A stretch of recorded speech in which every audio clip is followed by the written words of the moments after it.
ওনার দলীয় স্লোগান, আমার মুখ দিয়ে এটা আসবে না, শুধু এইটুকু বলি, ওনার যে শেষের বক্তৃতার স্লোগান জয় বাংলা জয় বঙ্গবন্ধু, এই স্লোগানটা দিল।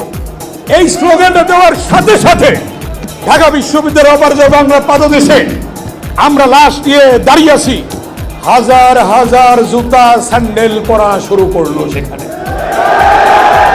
কি 90-এর নেতারা কথাটা ঠিক কিনা? তখন এই হাবিবুর রহমান হাবিব এবং অসীম কুমার উকিল বললাম ওর নেত্রীকে বাঁচান। কেমনে বাঁচাবো? তখন ওই জহিরুদ্দিন স্বপন, মুস্তাফিজ বাবুল, খাইল কবির খোকন, নাজিমুদ্দিন আলম, ফজলুল মিলন এবং আমাদের পাশে সেদিন রণাঙ্গনের যে ছিল আমাদের পাশে কামরুজ্জামান রতন সহ এই শহীদুদ্দিন চৌধুরী, সুলতান সালাউদ্দিন টুকু এবং সেখানে সে ঢাকা বিশ্ববিদ্যালয়ে যারা এই মোশাররফ সহ আমাদের যারা সেদিন 90-এ যারা নেতৃত্ব দান করেছে তাদেরকে নিয়ে কোনো রকমে তাকে গাড়িতে তুলে দিলাম। আন্দোলন ব্রেক করার চেষ্টা করলো, ঐক্যবদ্ধ হতে দেবে না, কিন্তু 10 মিনিটের মাথায় আমরা হয়ে গেলাম। এবং হওয়ার পরে যে জিনিসটি আমি আজকে আমার স্বীকার করতে হবে, প্রথমে লাশ নিয়ে যখন মিছিল বের করলাম শিশু একাডেমির সামনে জহিরুদ্দিন স্বপন আহত হলো। পরের দিন 11 তারিখ দেশনেত্রী বেগম খালেদা জিয়ার নির্দেশে হরতাল আহ্বান করলাম সর্বদলীয় ছাত্রৈক্য, সেখানে আমরা সকলেই আহত হলাম। আমাদের নিয়ে যাওয়া হলো স্টুডেন্ট ক্যাবিনে। তখন ওই স্টুডেন্ট ক্যাবিনে এবং সেখান থেকে বেরিয়ে ঢাকা বিশ্ববিদ্যালয়ের জসিমউদ্দিন হলে এবং ঢাকা বিশ্ববিদ্যালয়ের তখন আজকের প্রধান অতিথি দেশনায়ক তারেক রহমান ছাত্র হিসাবে সেদিন আমাদের পাশে এসে দাঁড়ালেন। অনেকেই সেই ঘটনা জানেন, অনেকেই জানেন না। দেশনেত্রী বেগম খালেদা জিয়ার হাতের একটি চিরকুট লিখিত, দেশনেত্রী বেগম খালেদা জিয়া বললেন তুমি খবর পেয়ে যাবে কি করতে হবে। আমাদের পাশে জসিমউদ্দিন হলে এসে আজকের প্রধান অতিথি দেশনায়ক তারেক রহমান সেদিন সেই দেশনেত্রী বেগম খালেদা জিয়ার চিরকুট লিখিত আমাদের প্রতি যে নির্দেশ সেটা তিনি জসিমউদ্দিন হলে এসে আমার হাতে দিয়ে গেলেন। শুধু তাই নয়, এর সাথে আনুষঙ্গিক যা প্রয়োজন সব কিছু তিনি দিয়ে গেলেন আমার হাতে। আসার পরে বসলাম, বসার পরে পরবর্তী কর্মসূচি দেশনেত্রী বেগম খালেদা জিয়ার নির্দেশে সেই সকল কর্মসূচি নেওয়া শুরু করলাম। ঢাকা বিশ্ববিদ্যালয় থেকে বেরোতে পারছি না, দেশনেত্রী বেগম খালেদা জিয়াকে অবরুদ্ধ করে রেখেছে। কিভাবে মেসেজ পাবো, কিভাবে সংবাদ পাবো?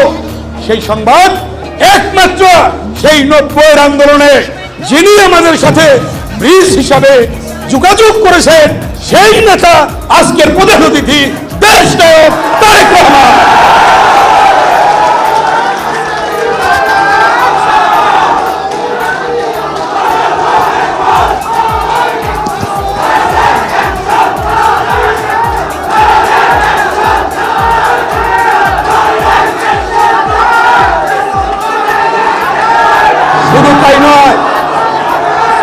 শুধু তাই নয়, আপনারা জানেন সেই আন্দোলন যখন বেগবান হলো, আন্দোলন চূড়ান্ত পর্যায়ে, তখনও তিনি আমাদের মাঝে এসে আমাদেরকে দেশনেত্রী বেগম খালেদা জিয়ার সংবাদ পৌঁছে দিতেন।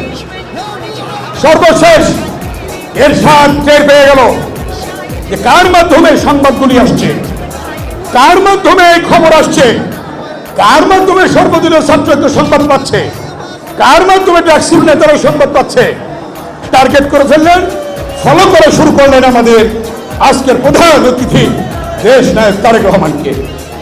এমনি পর্যায়ে আমরা সর্বদলীয় ছাত্রৈক্য নেতৃবৃন্দ প্রেস ক্লাবে একটি সমাবেশ করতেছিলাম।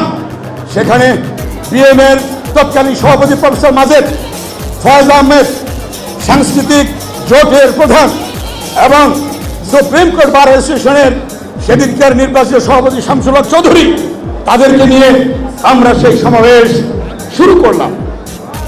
এর মধ্যে দেখলাম কয়েক মিনিটের মধ্যে আমাদের কাছে কিছু ছবি আসলো। ছবিগুলি কি?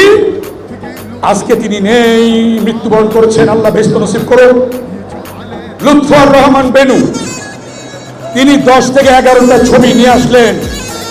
ওই মিটিং চলাকালীন প্রেস ক্লাবের সামনে সর্বদলীয় ছাত্র ঐক্যের আমার হাতে ছবিগুলি দিলেন। ছবিগুলি পাওয়ার পর আমি শুনলাম, ঘটনাটা আমাকে বলেন। লুৎফর রহমান বেনু বলল, দেশ নেত্রী বেগম খালেদা জিয়ার বাসভবনে এরশাদের পেটো বাহিনীরা ঢুকে দেশ নেত্রী তারেক রহমানকে আক্রমণ করেছে, আঘাত করেছে। তার পিঠে এই ছবিগুলো দেখেন, কালো দাগ, কালো দাগ। এই কালো দাগ সম্বলিত ছবি আমার হাতে 11টি লুৎফর রহমান বেনু দিলেন। দেওয়ার পরে সেই কালো দাগ সম্বলিত ছবি, আমাদের নেতার পিঠে কালো দাগ, সেই ছবিগুলি সর্বদলীয় ছাত্র ঐক্যের মিটিংয়ে প্রেস ক্লাবের সামনে আমি তুলে ধরলাম। তুলে ধরার সাথে সাথে সকল নেতৃবৃন্দের মুখ থেকে একটি কথা এসেছিল যে দেশ নেত্রী বেগম খালেদা জিয়ার নির্দেশ পালন করতে গিয়ে আমাদের কাছে সংবাদে পৌঁছে দেওয়ার জন্য আজকে যাকে টার্গেট করেছে সেই শহীদ রাষ্ট্রপতি জিয়াউর রহমানের সন্তান, দেশ নেত্রী বেগম খালেদা জিয়ার সন্তান, দেশ নেতা তারেক রহমানের উপর টার্গেট করেছে। অতএব এই মুহূর্ত থেকে সেখানে আমরা ঘোষণা দিলাম, এই মুহূর্ত থেকে সারা বাংলাদেশে আগুন জ্বলতেই থাকবে,